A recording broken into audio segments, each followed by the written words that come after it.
G'day you mob and welcome to Aussie English. I am your host Pete and my objective here is to teach you guys the English spoken down under. So whether you want to sound like a fair dinkum Aussie or you just want to understand what the flippin' hell we're on about when we're having a yarn, you've come to the right place. So sit back, grab a cuppa and enjoy Aussie English. Let's go.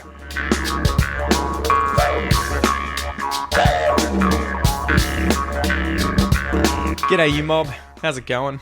Welcome to this episode of Aussie English, number one place for anyone and everyone wanting to learn Australian English. So guys, I hope you've been having a great week. I hope you've been working hard. I hope you've been doing really well. And I guess I should say first and foremost that I want all of my Iranian listeners to know that I am 100% with them. You know, it's really disturbing to see what's going on in Iran at the moment after the killing of Masa. And yeah, I just really hope that you guys can ultimately change the government and get your freedoms back that you guys once had. You know, Iran used to be an incredibly open and a little more liberal, well, a lot more liberal than it is currently, back in the 70s and earlier. And they were taken over by a regime that has really cracked down on human rights, but in particular, women's rights. So guys, I'm with you. I stand with you guys. I hope other people will learn about what's going on in Iran and stand by your sides as well, because yeah, you guys deserve to live free lives. Anyway, guys, with that aside, yeah, I hope you're having a great week. It's been a busy one for me. I have been playing with the kids a lot. My wife's been on school holidays.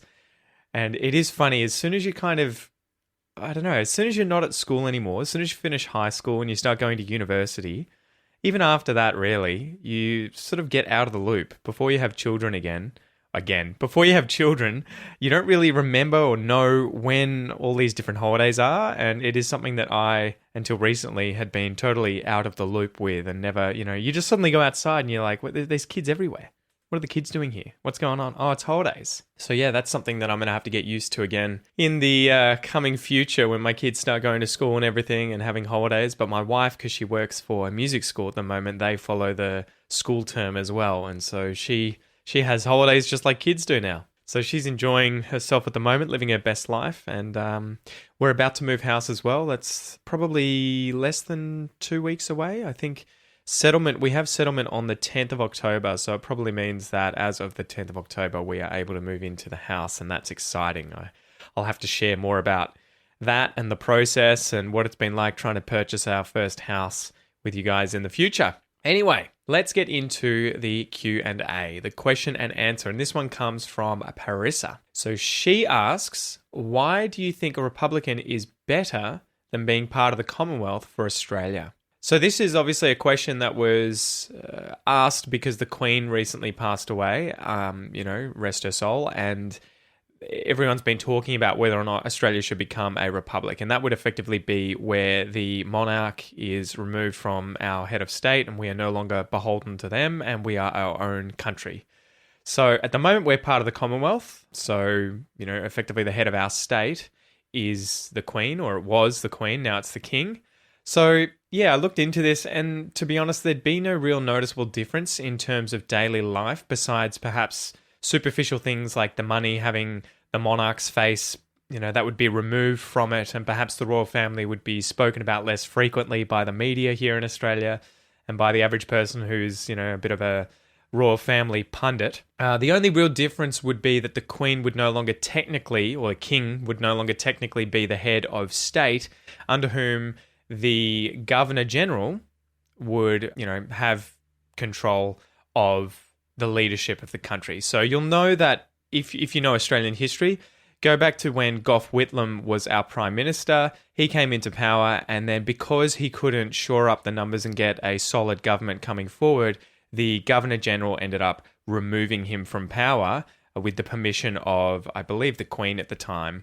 And so, yeah, it was a very weird part about our history that people sort of raged up a bit about. But yeah, I don't think there would be much of a change, really, to be honest. I mean, you wouldn't really notice anything. But it might just be cool to be like, we've got a president now, someone, who's this is our own leader that we voted in and has 100% power, as opposed to, the Queen sort of, or the King. I'm still sort of getting used to having to say the King.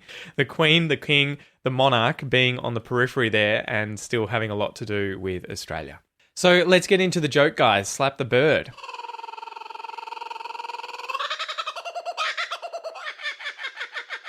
All right, so today's joke is, what has teeth but no mouth?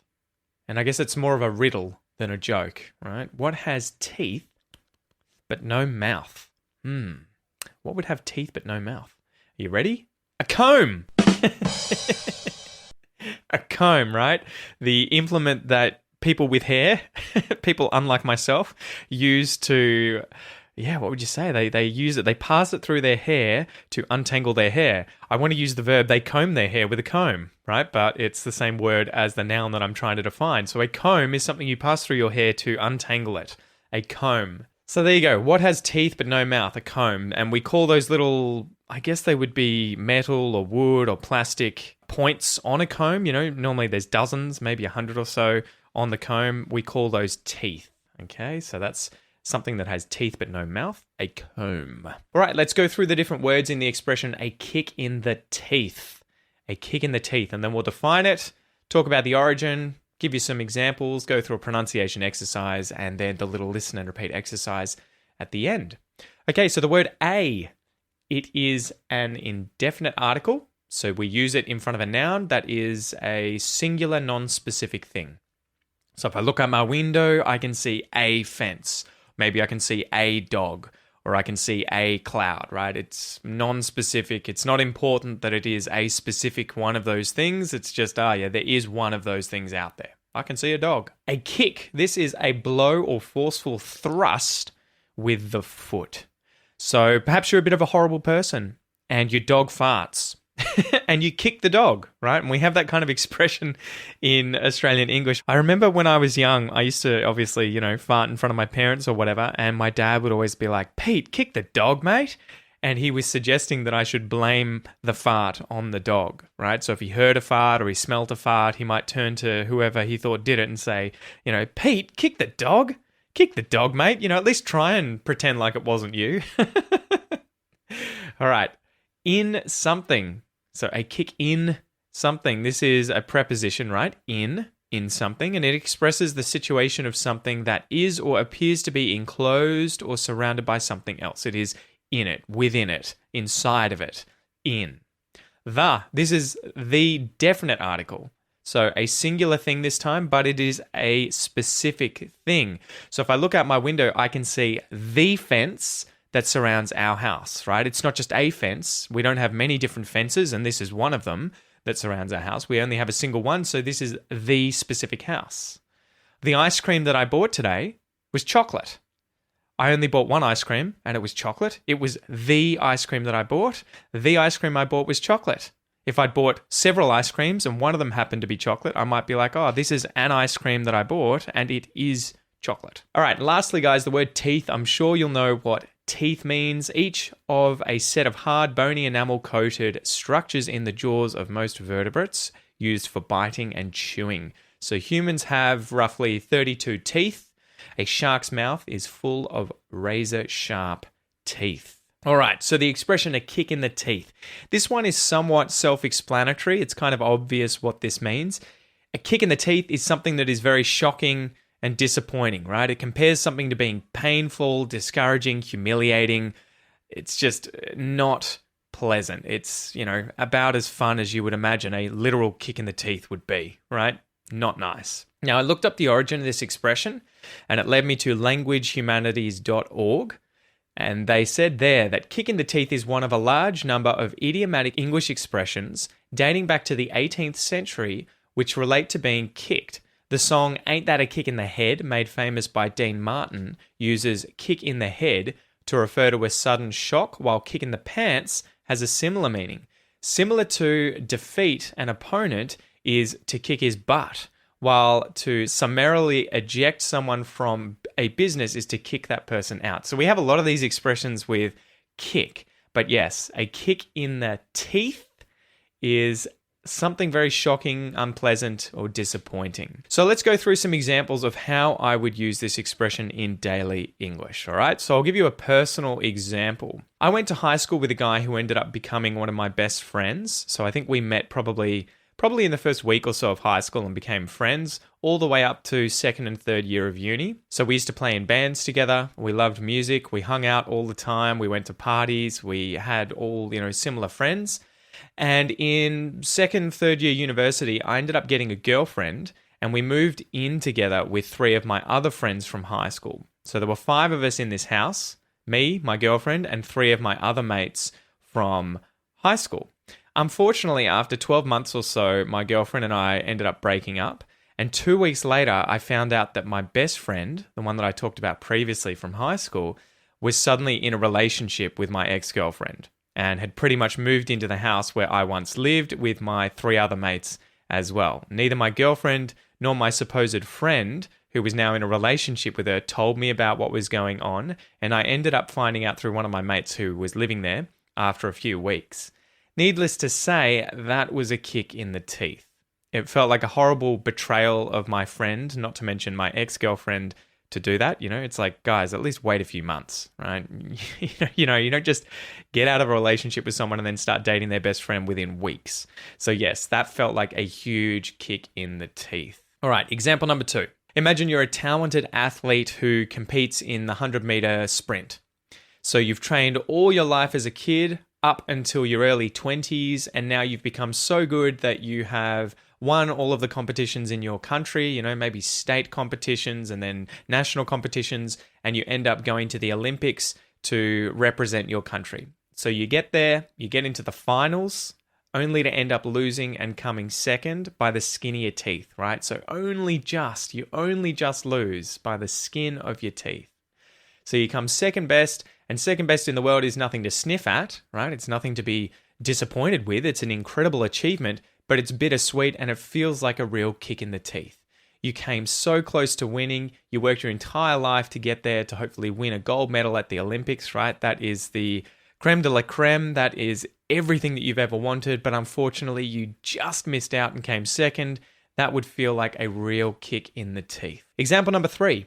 Imagine that you've studied really hard at high school to get into university and you want to study something like medicine. It's an incredibly competitive subject, to try and get in, or a degree rather, to get into and try and study. And you need a really, really high score from your final year at high school to be able to be competitive enough to get into that course at a university. So when you graduate, you get your score from your final year at high school, year 12, and on which your entry to medical school at university hangs, and you find out that you've missed the benchmark by half a point, right? So you've missed out by the skin of your teeth. You have only just fallen short of the score that you need to get into medicine. So it's devastating, it's gut-wrenching, you're shocked and disappointed. It's a devastating kick in the teeth. It is a massive blow, you feel awful, it's a kick in the teeth. So hopefully now, guys, you understand the expression a kick in the teeth. This is something that is shocking, disappointing, gut-wrenching, devastating, and it's comparing those things, right? It's comparing literally being kicked in the teeth with something that is painful, discouraging, and humiliating. So, as usual, guys, let's go through a little pronunciation exercise. This is where you can find somewhere quiet, get away from the world, and listen to this exercise and repeat these words out after me. Remember, it's good if you're working on your Aussie accent, to try and copy me as much as you can. But if you're not, just read these things out after me in the accent that you're working on, okay? That's all good too. All right, you ready to go? Let's do it.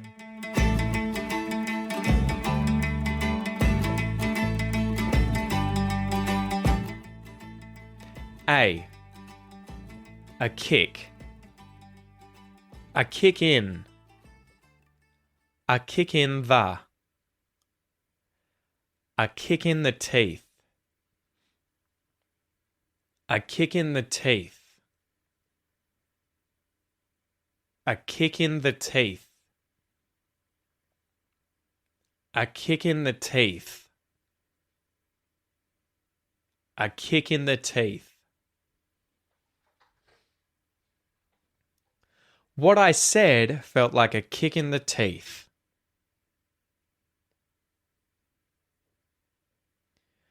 What you said felt like a kick in the teeth. What he said felt like a kick in the teeth.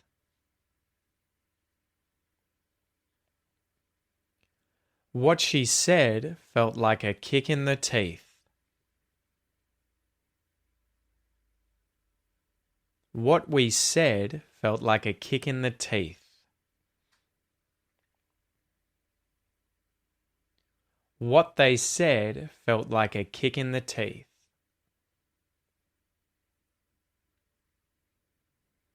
What it said felt like a kick in the teeth.